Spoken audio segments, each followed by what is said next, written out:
Hello बच्चों, let's take the question. The question says state whether the following statements are true और false. हमें बताना है कि क्या ये स्टेटमेंट ट्रू है या फॉल्स है. स्टेटमेंट क्या है?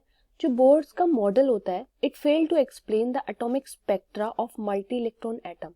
यानी कि जो मल्टी इलेक्ट्रॉन्स एटम होते हैं उसको एक्सप्लेन करने के लिए बोर्स मॉडल जो था वो फेल हो गया था.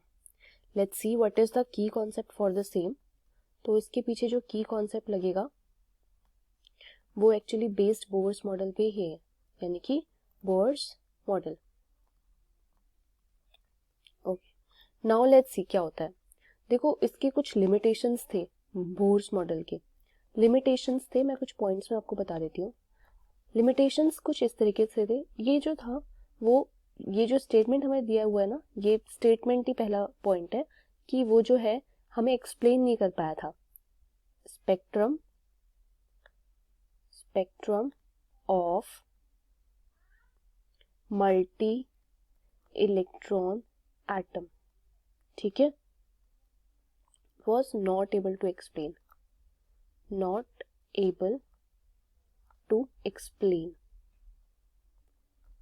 जो बोर्स मॉडल था, ये इसका लिमिटेशन है. दूसरी चीज देखते हैं. दूसरी चीज ये थी कि वो इंटररिलेट कर रहा था क्वांटम थ्योरी ऑफ रेडिएशन के साथ और क्लासिकल लॉ ऑफ फिजिक्स के साथ, बिना किसी थ्योरेटिकल एक्सप्लेनेशन के लिए, बिना किसी एक्सप्लेनेशन के. ठीक है, तो यू कैन से कि without any explanation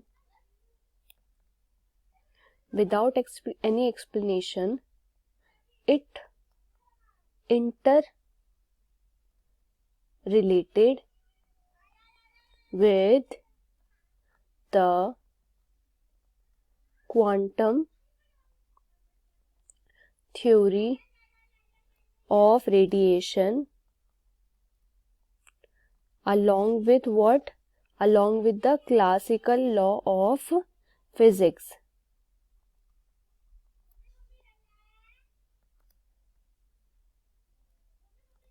Other than this, ये जो बोर्स की थ्योरी थी, it was not able to explain the fine structure of spectral line. यानी कि fine structure of spectral lines, ये भी it was not able to explain. Next thing रहेगी कि जो fine structure of spectral line होती है ना, वो कब ऑब्टेन होती है? जैसे एक स्पेक्ट्रम है और उसको हम spectroscopy of more resolution power से अगर हम देखते हैं तो उससे हमें पता चलती है. लेकिन बोर्स थ्योरी इसे भी एक्सप्लेन नहीं कर पा रही थी.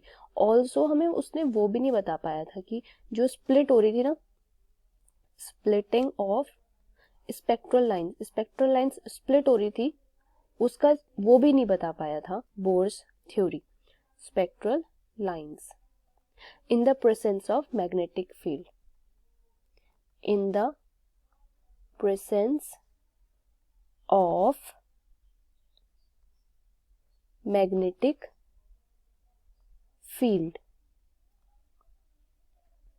So these are the following limitations of Bohr's model of atom.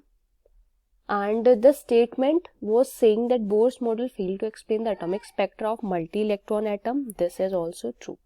So we can say the given statement is true and this is our answer. I hope you understood. Thank you, students.